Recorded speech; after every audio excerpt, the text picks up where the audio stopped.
All right, sorry, technical difficulties.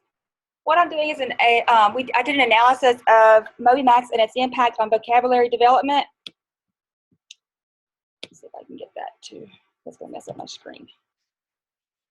All right, so this capstone was designed to examine the effectiveness of MobyMax on vocabulary development. There have been a number of studies to show that direct instruction needed for vocabulary growth is minimal. In order to ensure students become successful at reading comprehension of reading content area in text or content area text, they have to know vocabulary. And the students need to have the explicit and direct instruction. Vocabulary instruction can have a vast impact on comprehension. A student's lack of vocabulary development is one of the reasons students fail at school. Students who have high vocabulary tend to do well in school. Those who have low vocabulary tend to not do well, and are the ones that tend to fail or struggle. The purpose of this research was to determine whether MobyMax could improve students' vocabulary and reading comprehension. I chose to do this study because I wanted to find a way to see if MobyMax could implement or supplement my vocabulary instruction in my classroom. The MobyMax procedures, the first is to just take a pre-test, which is a series of 4 questions with multiple choice questions. Once the student misses 5 words, he or she is given a grade level placement. They then practice those words that are on his or her level. And once the student has mastered their words, they're moved over into their learn column, and then they review those words periodically for mastery. So they keep seeing those words over and over again, even if they have already mastered them, so they don't forget them. So my research question was, how does the use of MobyMax increase vocabulary and English language arts end of grade scores? My problem documentation is, again, there have been a number of studies to show that direct instruction is needed for vocabulary instruction is very minimal. The study I looked at stated that there was a dire need for vocabulary instruction in primary grades, and it's even more important in schools with low socioeconomic children. In a study by Duke and Block, it was determined that very little vocabulary instruction appears to occur in primary classrooms. In most schools, vocabulary instruction is not frequent or systematic, and as a result, this lack of direct instruction, students are left to learn vocabulary words simply through reading the context, which is often not enough. In order to determine the meaning of these words, the reader needs relevant background knowledge that is related to text vocabulary, topic, and structure. And again, students from low socioeconomic families tend to not have that background knowledge.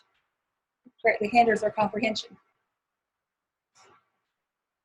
In the history of vocabulary development, in the past, students have not been given explicit instruction on vocabulary words.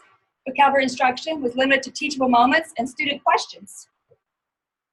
When students come across a word they didn't know, they were instructed via the dictionary, or they were given a quick, short definition. As a result of this haphazard teaching, long-term vocabulary learning did not occur. And there are 4 types of vocabularies. One is expressive. This is the vocabulary we use to express ourselves through speaking and writing. Receptive is used to refer to listening and reading vocabularies. Meaning or oral is the combination of listening and speaking vocabularies. And literate is the combination of our reading and writing vocabularies. And there are 3 components of vocabulary. First one is Tier 1 words. These are everyday words, basic sight words, function words, and words that name objects. Our Tier 2 words are useful terms found with high frequency. They are necessary to understand the text and are used across the curriculum. Your Tier 3 words are your content area words. Those are the words that you see in science, math, social studies. They're your content words that are not often taught. Students need to learn about 400 Tier 2 words a year between kindergarten and 9th grade to be successful readers. That would be approximately 4,000 Tier 2 words by the time they finish 9th grade. That seems like an impossible task, but it can be accomplished if it started in kindergarten. Students cannot wait until they have enough reading skills to learn all of those words. We can't wait for these children to know how to read to start teaching them vocabulary. They need to know as soon as they're entering our building. There's 2 different types of vocabulary instruction: indirect word learning and direct word learning. During indirect word learning, wide reading, exposing students to lots of text by read aloud, or students reading independently. And then the direct word learning, words are taught explicitly using real experiences. They can add these words to their speaking and reading vocabularies. It provides students with specific word instruction and teaching students word learning strategies. So the question is, how do you teach vocabulary? Well, unfortunately, there is no right way, one size fits all method of teaching vocabulary. With hundreds of strategies to teach words, you have to find the one that fits your classroom. And my classroom may be different than anyone else's, and you have to find what's best for your students.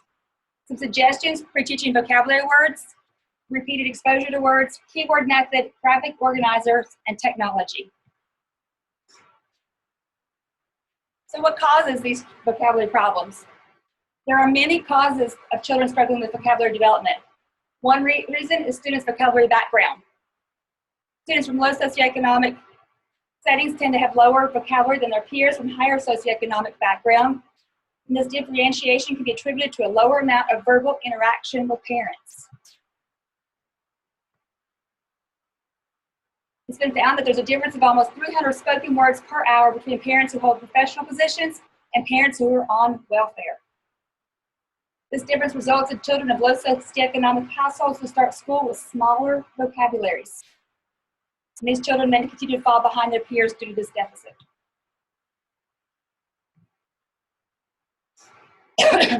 One of the things that studies struggling with vocabulary development is the lack of specific vocabulary instruction in school. In one study, the researcher observed 55 kindergarten classrooms for a total of 600 hours. And the researcher found no instances of planned vocabulary instruction in the classroom. So that was pretty scary. When the teacher did provide word warnings or definitions, there was no repeated exposure, so the students actually learned the words. They were just given out one time and that was it. After observing 325 K-3 classrooms over a 3-year period, the researcher found that vocabulary instruction constituted less than 5% of the literacy instruction.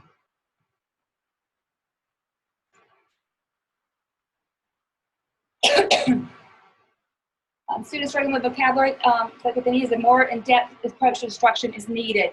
Students are often only taught the definition of the word by using one of the 3 following methods: looking up words in a dictionary, being given a list of words to memorize, or figuring out meanings from the context clues. And while these strategies may work, they do not provide an in-depth study of the words. Students will not be able to transfer the meanings of those words to other texts. When students like to look up words, they may not choose the definition that is appropriate for the text they're using. A lot of times, you look at the definition of a word and they have 6, 7 definitions. Students don't know how to choose which one will fit the story they're reading. When students are asked to memorize a list of words, they again are not doing an in-depth study of words. They may not be able to transfer the information to other texts. Context clues is a popular way for students to determine vocabulary meanings.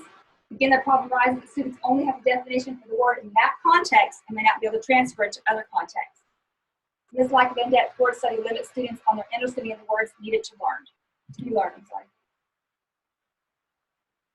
Some delimitations for the study was the researcher only used 1 elementary school and 1 grade level for the study. The researcher only used 1 type of assessment to determine progress.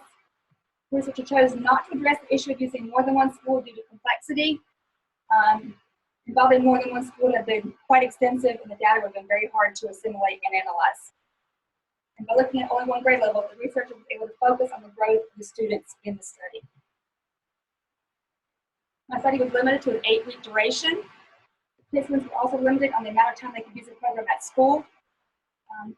Due to other curriculum needs, students were limited to 20 to 30 minutes per day, 2 to 3 times a week. Students were also given the option of working on the program at home. However, as you know, a lot of our kids do not have internet at home. And the number of assessment tools being used also limited the study. So for this program, I had 57 fifth graders that participated in the program that returned their permission slips. There were 30 girls and 27 boys. And of those 57 students, 13 of our students were in the EC class. The researcher then assigned each student a username and a password to the MobiMax program. And again, for the procedures, they took the initial pretest to determine which grade level word they would begin with. They answered multiple choice questions. Once they missed 5 words, they were given a grade level assignment. They completed the vocabulary words or activities on their level 2 to 3 times a week. As the students made hundreds on the practice activities, the words were moved into the learn column of their progress monitoring. They then reviewed those words periodically to ensure mastery. I then graphed each student's progress weekly for the duration of the study. At the end of the program, I recorded their final grade level score and the number of words the students learned. The researcher then reported the amount of vocabulary growth by subtracting the pre-test score from the final grade level score. And then I also evaluated the number of words the students learned during the study. I used the progress monitoring chart on MobyMax itself. This chart showed the number of words learned by each student. I also maintained a chart of my own that showed the number of words they learned for each week and the grade level growth as they grew. Once the study was over, I completed the graph to show the progress achieved by the students during the study. 82% of the participating 5th graders tested below grade level on the pre-test. It means 87% scored 4th grade or lower. A lot of our kids scored on 1st and 2nd grade level. 9% tested on grade level and 9% tested above grade level. After participating in the program for 8 weeks, there was a 4% increase, or 4% decrease in the number of students who were below grade level, and a 4% increase in the number of students who were at or above grade level. 78% were below grade level. There were now 11% at grade level, and 14% were now above grade level. And these 2 charts show the difference at the beginning of the program, and this one was the end. You can see the smaller red end. What we wanted. During the program, the students were in prospective homerooms and participating in the program for 20 to 30 minutes to track 2 to 3 times a week. So that due to uncontrollable circumstances, a lot of the students were not in their homerooms during this time. They were pulled for EC, AIG, tutoring, etc., so they didn't get to participate in the program. Each homeroom was assigned a color for identification purposes, blue, green, or red, and then the students' progress was charted every other Friday. This was the blue group's progress. Each of the letters is a student. The different colors are each week of the program that I charted. Red was February 14th, the greenish was February 21st, blue was March 14th, and then yellow was March 28th. You can see the weeks that they had a lot of growth. This was the green group.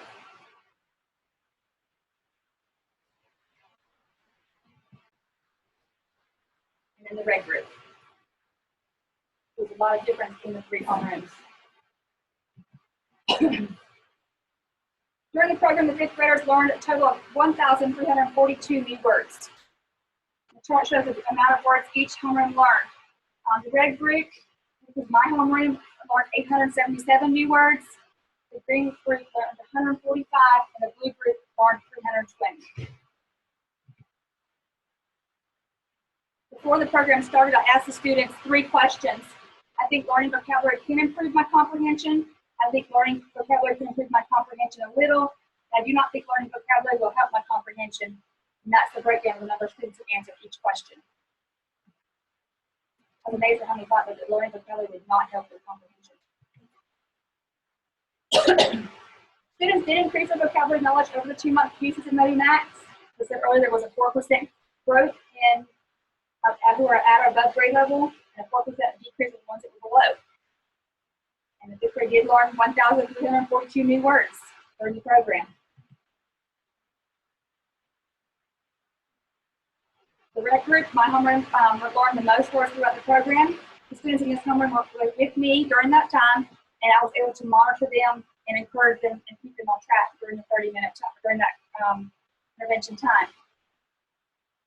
The other 2 homerooms were in separate mobile units away from me, so I did not have a chance to monitor what they were doing. They were not with me. The research revealed that the students in the other 2 homerooms did not work as hard because they were not being monitored closely. Because there would be other things that they needed to do.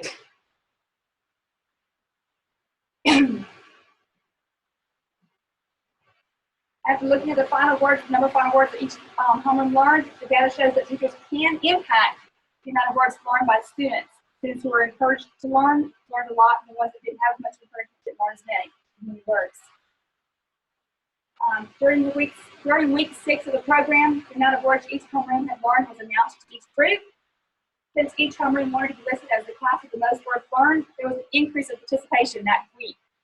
All 3 groups combined learned a total of 293 words during that week.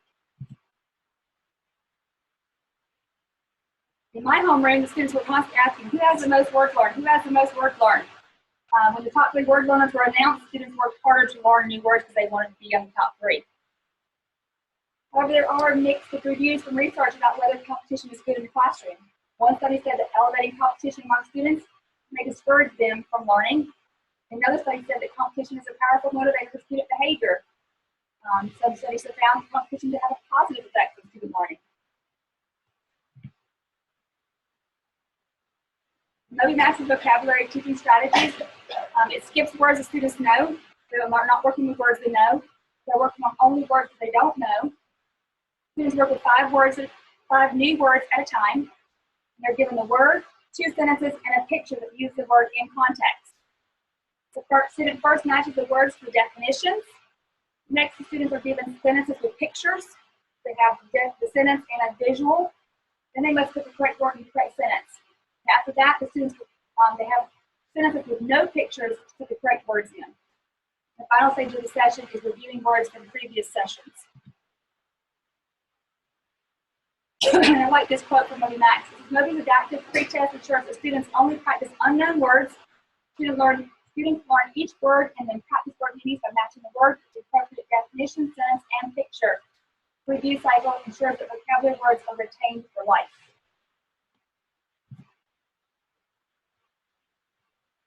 There were also some other strategies that I used to instruct or teach vocabulary during this program. The first one was pre-teaching. I gave students student-friendly definitions of the 2 or 3 words that were needed for social and science. I used graphic organizers, which are visual displays that show how words are related. By being able to see how the words are related, students can better understand the meaning of the words. And then they can be used to assess vocabulary learned in a subject or a unit. So the graphic organizer can also be used as an assessment as well as a teaching tool. I also use interactive note-taking. Students can take notes on the required vocabulary words for science and social studies. These lessons can be enhanced when students have to evaluate, manipulate, and paste notes.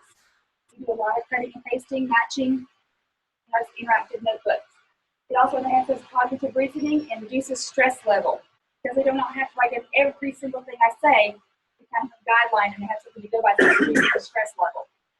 And the end result is that students have a notebook with complete notes that they can use for reviewing and studying. Here are 3 examples of the graphic organizers. The vocabulary map shows the definition, the word, the synonym, anonym, illustration, and a sentence. It's a quick visual that they can use. It's great for using a unit of a bunch of related words. The T-chart is they put a T across the top of their page, they put a word on each side, and they list attributes of those words so they can compare the 2 different words. And then a Venn diagram also is used to compare words. They can see how the words are alike and how they are different.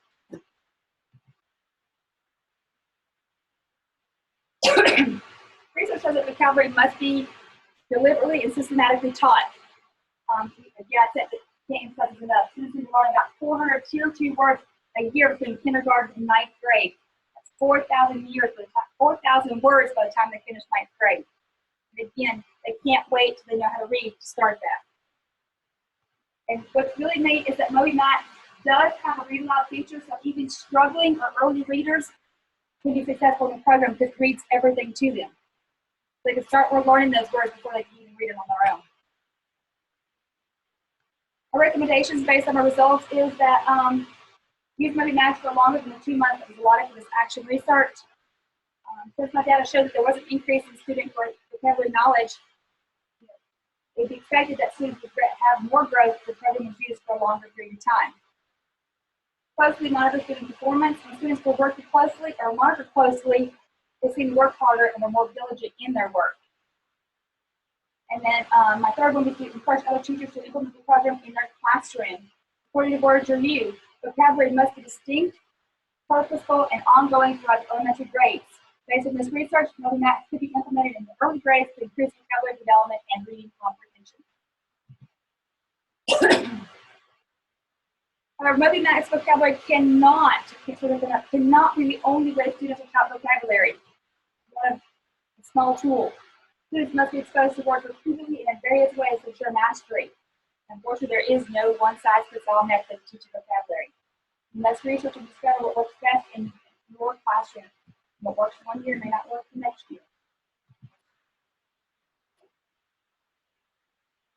For future research, I would like to implement the program for a long period of time. Could there be more students above grade level? I would like to research and find another vocabulary assessment. Gratitude, are they comparable? Compare students' vocabulary growth in Moby-Max to their end of grade growth scores. Will the two coincide? So in summary, again, vocabulary instruction is a must. It has to be explicitly and directly taught. Again, Moby-Max does utilize a deliberate and systematic method for teaching vocabulary that allows students to learn words for life. Throughout the program, the expectation is for all fifth grade students to show growth in their vocabulary development. And after all my data, it does show that Moby-Max was beneficial in the vocabulary development. And by using Moby-Max, teachers now have one more tool to add to their tool bag for teaching vocabulary. That's all I have. Are there any questions? This was 5 semesters worth of work.